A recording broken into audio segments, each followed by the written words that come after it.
Todo guatemalteco e incluso muchos extranjeros saben que el nombre de nuestra ciudad capital es el que corresponde al de la República de Guatemala, aunque sabemos que su nombre correcto es la Nueva Guatemala de la Asunción. Sin embargo, con esa manía que tenemos los guatemaltecos de poner sobrenombres o motes a casi todo, son muchos en los departamentos que afirman con toda seriedad que van a la Capirucha, refiriéndose a la capital de Guatemala. ¿A quién se le ocurrió tal cosa? Vaya usted a averiguar lo que seguramente envejecerá antes de que logre la identidad de semejante guasón. El caso es que cuando es fundada la ciudad capital, en pocos años se habían trazado las calles, señalando que en un solar o terreno determinado se construiría un templo o iglesia X. No había pues calles que tuviesen nombre y los barrios por supuesto no existían ni en las páginas amarillas, ya que tampoco las habían inventado en el siglo XVIII. A pesar de ello, se sabe que todas las calles, llegado el siglo XX, tenían un nombre con el cual podía ser identificada por todos los capitalinos. Hay que recordar que el trazo original de nuestra ciudad capital, tenía apenas 12 calles que iban de la primera a la 12ª y de primera a 18ª, es decir, caminando a paso regular, nuestra ciudad capital podría ser recorrida como si se tratase de un largo paseo en muy pocas horas. En aquellos primeros años de la ciudad capital, las calles no tenían nombres, al igual que los barrios, porque sencillamente no existían.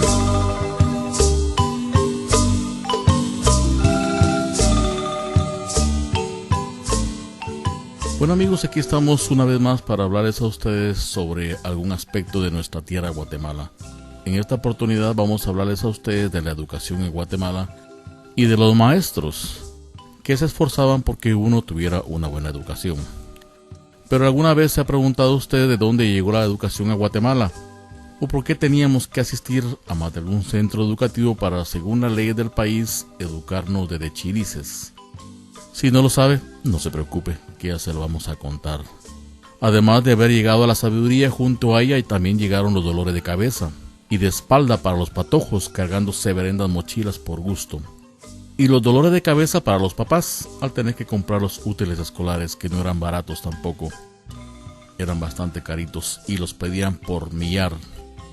Y es que de verdad resultaba hasta ridículo cuando vemos a chirices de corta edad cargando una montaña de útiles escolares, entre los que por supuesto se encuentran los cuadernos, los libros, lápices y un sinfín de cosas que las escuelas les exigen a los padres comprar. Escúchese bien, les exigen a los padres para que ellos, según los patojos, tengan una buena educación. Parecen caracoles los pobres patojos cargando las dichosas mochilas con útiles escolares. Son exagerados completamente los maestros y los centros educativos allá en nuestra querida tierra Guatemala. No lo sé en otros países, pero usted, si conoce gente de otro país, pregúntale, y no lo cuenta aquí en Celaje de mi tierra. Pero en verdad, ya hablando en serio, déjenme preguntarles a todos los exalumnos de alguna institución educativa, ¿de qué les sirvió a uno el haber aprendido a partir y disecar una rana? Yo, aún a pesar de mis más de 50 cañonazos, aún no he encontrado el uso de haber aniquilado a la pobre y raquítica rana del río Panzalic, allá por Misco. Todavía recuerdo cuando en la clase de estudios de la naturaleza la maestra nos puso a disecar a la pobre ranita. Me imagino la cara que puse cuando estaban partiendo la rana. Menos mal que en ese tiempo aún no le había encontrado el gustito por desmayarme. Si no, les aseguro que severendo porrazo me hubiera dado al caer de espalda en la clase de estudios de la naturaleza. Así, de esa manera empezamos el programa del día de hoy, amigos. Pero antes de continuar, vamos a darle gracias a Dios y a su Santa Madre María por la oportunidad que nos dio de haber aprendido a disecar las ranitas allá en nuestra querida tierra Guatemala. Además, vamos a dar gracias a esta zorra amiga que nos presta sus ondas radiales para que esto sea posible.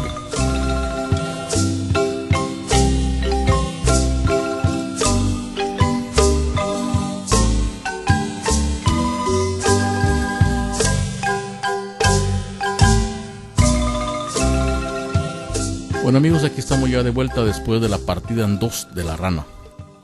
Y déjenme contarles que después de la partida en 2 de la rana venía en pasar varias semanas vigilando un frijolito que habíamos sembrado dentro de un frasco con agua y algodón.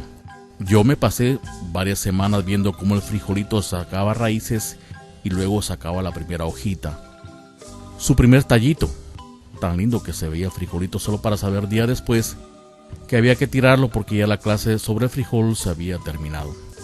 Y lo peor era que uno se había encariñado con el frijolito y decidía llevárselo a su casa solo para encontrarse con una mamá súper enojona que lo hacía uno tirarlo a la basura por la ventana. Y adiós al frijolito. ¿Qué pasó con lo aprendido con el frijolito? Aún no le he encontrado dónde aplicar dichos conocimientos del frijol que rompió mi corazón. Imagínense usted que a buscar trabajo en una empresa le pregunten qué sabe hacer usted y usted le responda muy categóricamente que usted sabe cómo partir una rana en 2 y sembrar un frijolito. De patitas en la calle lo sacarían a uno, creo yo. Entonces, ¿de qué valió tanto cariño para el frijolito? De nada. Y la partida de la rana, tampoco. O sea que se aprendió todo eso por gusto. De la misma manera pasaba con las otras clases que eran obligatorias para, según la escuela, poder adquirir conocimientos para toda la vida del alumno. En matemáticas se tenía que aprender todas las reglas sobre los quebrados, conjuntos enteros y vacíos y demás cosas aleatorias a los mismos. Al final de tanto esforzarse te sacabas un 0. Al llegar a casa tu papá te reclamaba chicote en mano sobre dicho 0. Y había que decirle que era parte de lo aprendido sobre los conjuntos y el 0 era precisamente eso, un conjunto vacío, o sea, un 0. Bueno amigos, no sé cuánto les pasó a ustedes, pero a mí sí me pasó en alguna oportunidad que sacara 0 en matemáticas.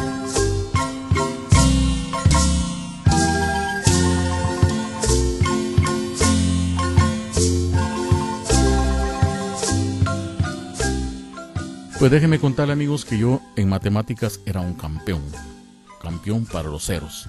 Nunca me gustó la matemática. Menos mal que nunca trabajé en un trabajo de ingeniería, imagínense usted, o de arquitectura. Qué decir de la maestra de matemática, nos apuntan por aquí.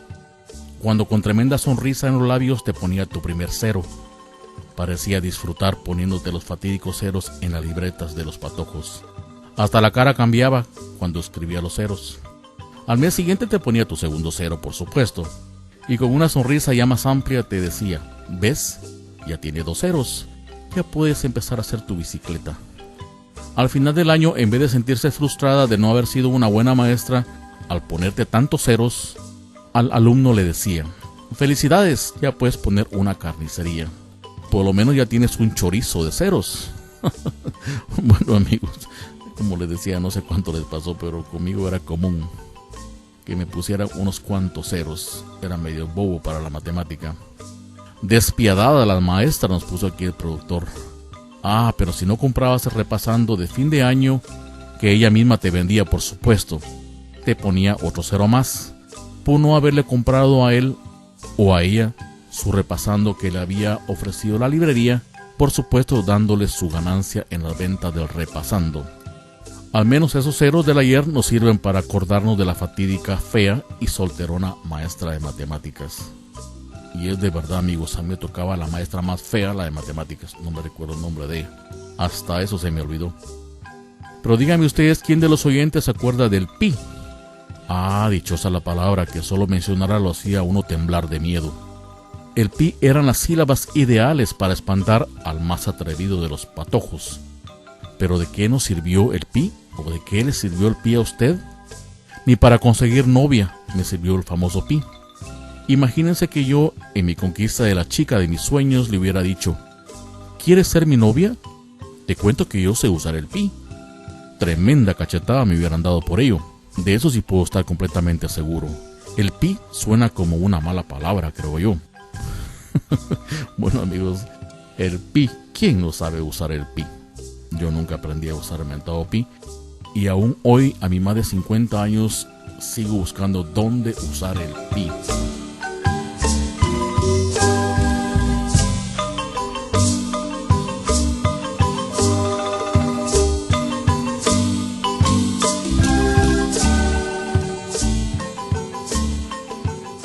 Bueno amigos, aquí estamos una vez más para seguir hablándoles a ustedes sobre las escuelas y algunos maestros de esas escuelas, dichosas las escuelas de Guatemala. Otro dato matemático que jamás he podido encontrarle uso es la dichosa raíz cuadrada. Nunca he podido usar mis conocimientos de la dichosa raíz cuadrada en ningún lado. Aunque si he de ser sincero, sí me he quedado cuadrado cuando alguien me pregunta por alguna de esas boberías. Allí sí he sido yo al cuadrado. Nunca he podido usar la raíz cuadrada. ¿Y qué decir de las clases de gimnasia con el profesor de física? Esas tampoco las he podido aplicar en algún uso práctico de mi vida. Y menos ahora después de mis 50 floridas primaveras. Todo tembeleque que estoy. Imagínense ustedes subidos sobre una cama elástica tratando de hacer una voltereta en el aire, como lo hacía el profesor, solo para terminar patas arriba, fuera la susodicha cama elástica. Pero el profesor se lucía dando piruetas en el aire, por supuesto para chilerear con las patojas que ya estaban de merecer. Eso le estoy hablando a ustedes por allá a mediados de los 70s, en el Instituto Simón Bolívar, de la colonia 1 de Julio. Pero el profesor se lucía dando piruetas. ¿Y qué hablar de la clase de música? Allí sí que se lucían los profesores. Había que aprender a soplar una flauta de plástico y tratar de sacarle la melodía Concierto para Enamorados. Solo para darte cuenta que no tenía grandes habilidades como flautista, pero quizás de alguna banda de rock pesado, en donde la música es lo que menos se entiende. Jamás alguien en mi vida después de la escuela me ha preguntado si sé tocar la flauta, y mucho menos si me aprendí la melodía de Concierto para Enamorados, que era la que exigía el profesor para calificarlo a uno en la clase de música, si no estaba perdido uno. Eso sí, de tanto ver y soplar la dichosa flauta, con sus huequitos que había que tapar con los dedos, casi me quedo visco y con los ojos torcidos. Eso sí es verdad, las mentadas flautas eran dificilísimas de soplar y mucho más todavía sacarles algún sonido que más o menos fuera el Concierto para Enamorados.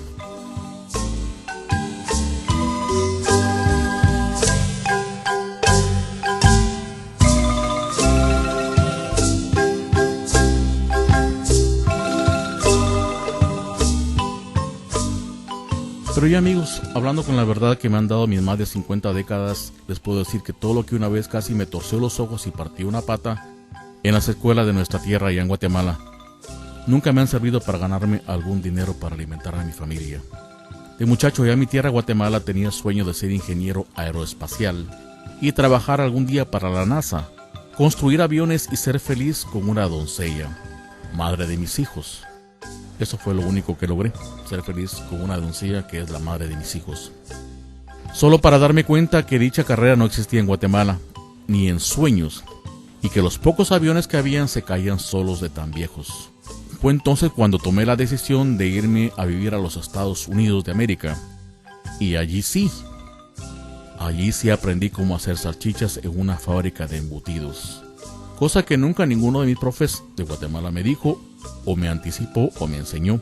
Lo que aprendí un poco y que sí me sirvió en mi nuevo país, en los Estados Unidos, fue la idea del profesor de ponerme en el equipo de limpieza del aula después de las clases. Allí se aprendía a medio usar la escoba y el trapeador, que sí me han servido en los Estados Unidos de América. El trabajar no denigra a nadie, sino ennoblece al ser humano, pero lo que aún no entiendo es el porqué de tantos libros y cuadernos que nos exigían en Guatemala. Si ni siquiera escribir sin falta de ortografía podemos ahora en Facebook. Ni siquiera mandar un saludo en Facebook servimos ahora. Si ya no sabemos si se escriben con C, con S o con Z, o con B de vaca o con B de burro. Créanmelo amigos que deberíamos de poner un poco de empeño en ello. Por lo menos demostrar que pasamos, aunque sea de paso por alguna escuela allá en nuestra querida Guatemala. Y que ese montononón de libros que nos echaban en la espalda y nos hacían comprar, al menos a los papás, sirvieron de algo.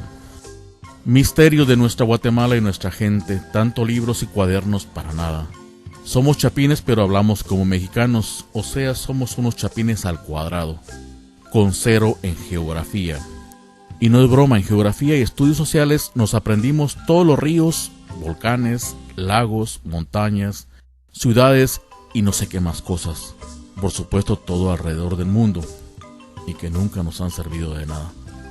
Mejor nos hubieran enseñado los ríos, montañas y pueblo de México, Eso sí que nos hubiera sido de gran utilidad, en especial si usted, al igual que yo, llegamos a los Estados Unidos vía KLM, o sea, cruzando lomas y montañas.